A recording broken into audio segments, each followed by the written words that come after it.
Terima kasih pemirsa masih bersama kami di Serambi Islami TVRI, media pemersatu bangsa. Rezeki itu bukan hanya harta. Rezeki itu bukan hanya pendapatan kita, tapi apapun yang bisa kita pakai, kita nikmatin, kita makan dan kita sedekahkan, itu rezeki kita. Artinya banyak sekali rezeki kita. Tugas kita hanyalah bersyukur. Lanjut lagi, siapa yang mau bertanya? Silakan yang ketiga. Baik, bismillahirrahmanirrahim. Assalamualaikum warahmatullahi wabarakatuh. Waalaikumsalam warahmatullahi wabarakatuh. Nama saya Wid Nurfiana Afifah. Saya ingin bertanya Ustadz tentang bagaimana jika kita sudah berusaha akan tetapi rezeki kita tetap sedikit atau rezeki kita gitu-gitu aja. Ya baik, mohon penjelasannya Ustadz. Terima kasih. Wassalamualaikum warahmatullahi wabarakatuh. Waalaikumsalam warahmatullahi wabarakatuh. Baik, rezeki itu pada dasarnya ada 4 tahapannya. Yang pertama adalah ikhtiar, berusaha. Setelah ikhtiar, tawakal kepada Allah. Ya, berapa hasilnya tawakal kepada Allah seperti cerita burung tadi yang berangkat di pagi hari. Yang ketiga adalah ikhlas. Harus ikhlas, berapapun hasilnya kita harus ikhlas. Lalu yang terakhir adalah sabar. Banyak kita harus sabar, jangan kemudian sombong. Sedikit sabar juga, boleh jadi besok pagi Allah akan antarkan rezeki yang lebih banyak. Jadi terus berbaik sangka kepada Allah. Sesungguhnya Allah itu sesuai dengan prasangka kita. Ada cerita 2 tukang sol sepatu. Pernah dengar? Oh belum, saya cerita pagi hari ini singkat. Nah ada 2 tukang sol sepatu, yang satu namanya, anggaplah namanya si Udin. Nah Udin ini luar biasa, ngeluh terus dia. Ya Allah hari ini cuma dapat 1 sol sepatu, dia bilang kan. Lalu dia ketemu tukang sol satu lagi namanya Sulaiman. Dia bilang, "Man, gimana ente hari ini?" Kata Sulaiman senyum-senyum, "Alhamdulillah hari ini senang saya hari ini. Ya saya dapat ya hari ini dapat sol sepatu gitu." Nah, yang satu ini ngeluh terus. Kata Sulaiman, "Jangan ngeluh." Kenapa jangan ngeluh? Sudahlah, kita ikhtiar tawakal kepada Allah. Nah, akhirnya diajaklah tawakal dan ikhtiar, lalu kemudian bersyukur kepada Allah, pergi ke masjid, pulang dari masjid, makan. Dalam pikirannya si Udin, wah ini nanti yang neraktir siapa nih? Saya belum nggak punya uang. Kata Sulaiman, "Don't be worry, jangan takut.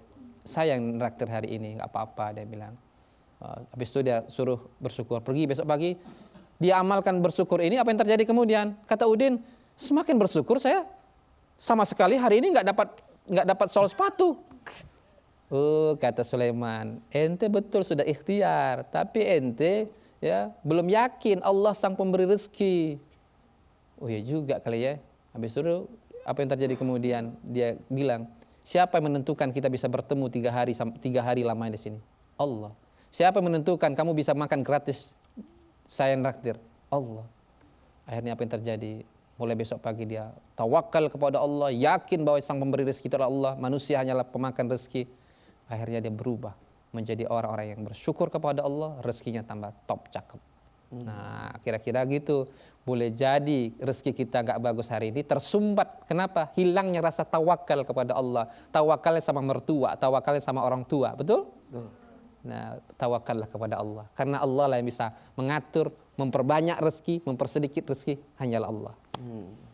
Jadi tugas kita ikhtiar, tawakal, sabar dan ikhlas. Ikhlas sabar. Dan sabar. Jadi kalau sudah begini, kayaknya hidup ini bahagia aja Ustaz ya. Ya, syukur. Dan yang paling penting yakin ke Allah. Yakin. Tadi menarik tuh, bisa jadi yang menghambat rezeki kita ini bukan karena kurangnya ikhtiar kita, tapi karena kurangnya yakin kita sama Allah. Sama Allah. Kita yakinnya cuma sama manusia, sama lembaga keuangan, ya kan? Padahal siapa yang menentukan surga dan neraka kita? Allah. Siapa mengizinkan kita sehat-sehat aja? Siapa mengizinkan kita selamat berangkat dari pagi hari ke kantor, pulang lagi sore hari ke rumah? Siapa? Allah. Kalau begitu bergantungnya sama siapa? Allah. Nikmatnya hidup itu bergantung kepada Allah. Makanya jangan terlalu bersandar nih para istri sama suami, jangan. Karena suami itu bukan tembok. Dia akan lemah gitu. Jadi bersandarlah sama Allah gitu. Yang perkataannya pasti, janjinya pasti. Beda sama manusia. Kadang-kadang perkataannya berubah, hatinya mudah berubah. Gitu ya Ustaz. Lanjut lagi, siapa yang mau bertanya? Silakan yang keempat. Assalamualaikum warahmatullahi wabarakatuh. Waalaikumsalam warahmatullahi wabarakatuh. Perkenalkan Ustadz, nama saya Mika Solihah Sukmadewi. Saya mau bertanya, bagaimana dengan orang yang jarang bersyukur, bahkan tidak pernah bersyukur, tapi rezekinya tetap lancar? Mohon penjelasannya Ustadz, terima kasih. Wassalamualaikum warahmatullahi wabarakatuh. Waalaikumsalam warahmatullahi warahmatullahi wabarakatuh. Wah, ini menarik ini. Menarik ya nih, kan? Ustaz. Orang nggak semestinya ya kan hubungannya adalah orang bersyukur rezekinya tambah banyak. Ada orang nggak pernah bersyukur, nggak pernah sholat, riba terus hantem terus ya dan macam-macam lah kira-kira maksiat dilakukan tapi kok rezekinya lancar. Nah, itu namanya bukan nikmat, itu namanya istidrat. Tahu istidrat? Istidrat itu adalah rezeki yang diberikan Allah dan pelan-pelan Allah ambil dengan cara menyakitkan. Kita bisa ketemu dia dalam 2 surat. Surat yang pertama nanti bisa buka pagi hari ini para pemirsa sekalian dalam surat Al-An'am 44 dan dalam surat Al-Qalam 44. Ya, dalam surat Al-An'am itu menarik bagi saya. Falamma naso dan tak kala mereka melupakan peringatan Allah, disuruh sedekah nggak mau sedekah, disuruh zakat nggak mau bayar zakat. Apa kata Allah di situ? Bukan Allah tutup pintu rezekinya, fatahna, kami bukakan pintu rezeki Anda. Sampai kapan kata Allah? Sampai mereka bergembira dan kemudian akhaznahum, kami ambil lagi dengan cara menyakitkan. Dan itu dahsyat luar biasa. Dalam surat Al-Qalam 44 lebih menarik lagi. Dalam surat Al-Qalam 44 itu dikatakan sanastadrijuhum. Di situ ada kata istidrat. Sanastadrijuhum, apa terusan ayatnya? Min haitsulah ya'lamun, dari sisi yang tidak pernah dia duga.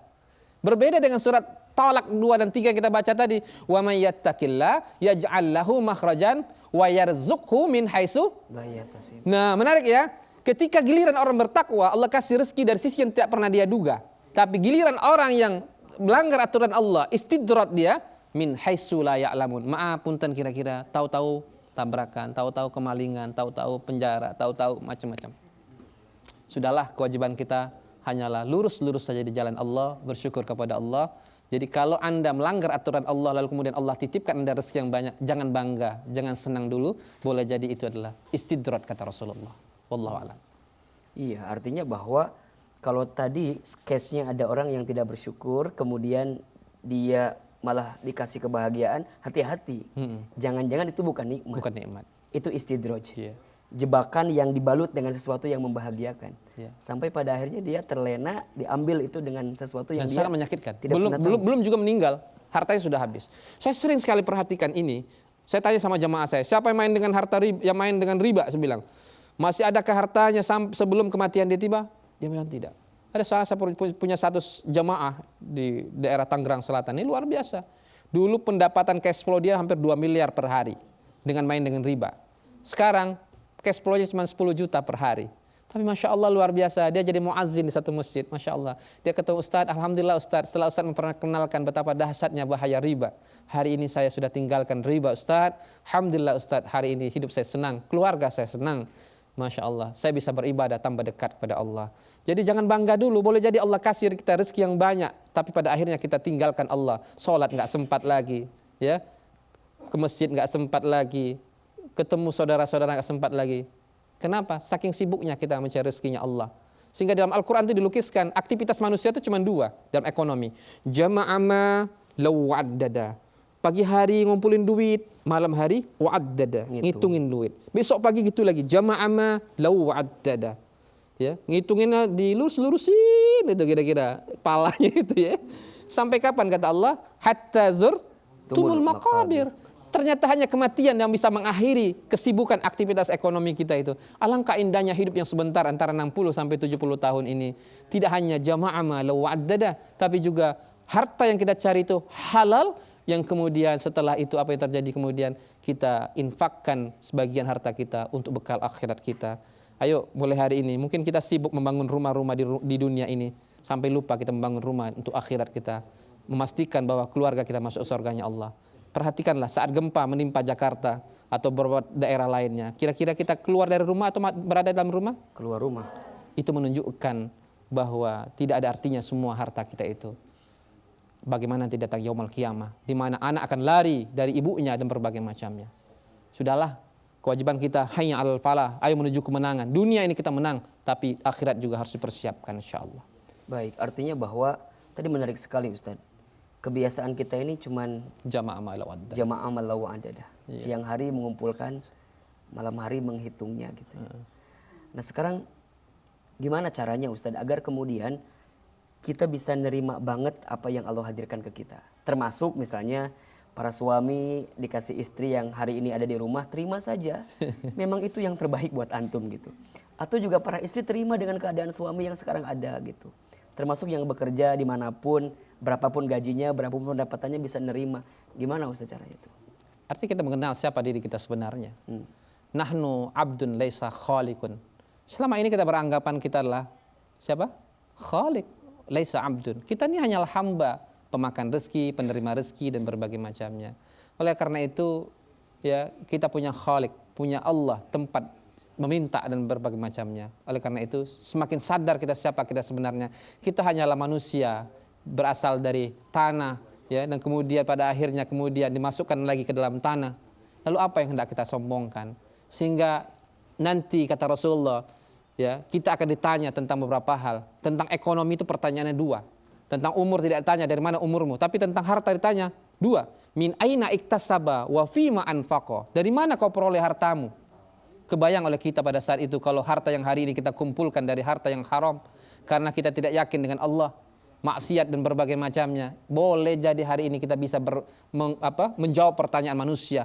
Di pengadilan kita menang dan berbagai macamnya. Tapi ingatlah wahai para pemirsa dan saudara-saudara sekalian. Nanti saat datang kematian tiba, tidak ada artinya semuanya. Hari itu mulutmu akan dikunci, tanganmu akan berbicara, kakimu akan menjadi saksi. Kata kaki, betul ya Rabb, aku dulu yang mengantarkan untuk makan harta haram. Kira-kira kita masih menang? Tidak. Semuanya akan menjadi saksi pada saatnya. Hari ini boleh jadi kita menjadi orang hebat, punya bisnis yang besar. Tapi saat kematian tiba, semuanya bisnis itu digantikan oleh orang-orang yang baru. Tinggallah kita mempertanggungjawabkannya di hadapan Allah. Alangkah indahnya jika harta yang kita cari itu adalah harta yang halal. Iya, bahwa yakinlah gitu ya Ustadz, apapun yang diberikan oleh Allah itulah rezeki yang terbaik buat kita. Dan rezeki tidak hanya diukur dengan seberapa capeknya kita bekerja, seberapa banyaknya waktu yang kita keluarkan gitu. Jadi berapapun yang Allah kasih memang itu yang memang sebaiknya buat kita. Makanya kalau nggak salah Ustadz, jangan pernah, ini ada nasihat kalau nggak salah, jangan pernah mengejar banyaknya. Karena sampai kapanpun kamu tidak akan pernah merasa cukup. Tapi kejarlah keberkahannya. Ya. Bisa jadi Allah siapkan kebaikan di sana gitu. Bisnis itu bukan persoalan untung banyak atau sedikit, tapi persoalannya halal atau tidak. Setelah halal baru kemudian keberkahan. Halal contohnya apa? Maaf, pilih mana? Buka pabrik Homer atau pabrik roti? Yang benar. Ya, roti 5 hari sudah kadaluarsa. Homer semakin lama, fragmentasinya semakin mahal. Harganya semakin mahal. Pilih mana? Nah, kalau cari untung Homer. Tapi cari keberkahan, kehalalan, roti. Disinilah kemudian sebagai seorang muslim meyakinkan bahwa hidup ini bukan persoalan untung dan rugi. Tapi persoalannya adalah apakah bisnis yang kita lakukan itu diridhoi Allah atau tidak. Halal atau tidak. Punya keberkahan atau tidak. Seorang muslim yang bagus mengatur ekonominya. Tidak hanya bermimpi cuma dapat uang. Apalah artinya uang saat mati tidak bawa. Saat mati itu cuma 3 yang menemani kita. Apa? Harta kita, keluarga kita, amal kita. Harta pulang lagi ke rumah. Karpet pun pulang lagi ke rumah, tikar itu pulang ke rumah. Yang kedua apa? Keluarga. Keluarga yang selama ini kita bela-bela, nemanin kita di dalam kubur? Enggak. Pulang lagi dia. Yang ketiga inilah amal. Inilah yang menemani kita. Dari harta bisnis yang telah kita cari pagi, hari, petang sampai nggak tahu waktu lagi. Kita sedekah untuk anak-anak yatim, orang miskin, bangun masjid. Nah itulah yang ngalir terus pahalanya di alam kubur kita. Masya Allah. 3 hal yang membawa atau nganterin kita pulang ke Allah. 1, harta kita. 2, keluarga kita. 3, amal kita. Harta keluarga balik lagi. Tapi amal akan ikut bersama kita. Barakallahu fikum Ustaz. Pemirsa jangan kemana-mana. Tetap di sini di Serambi Islami.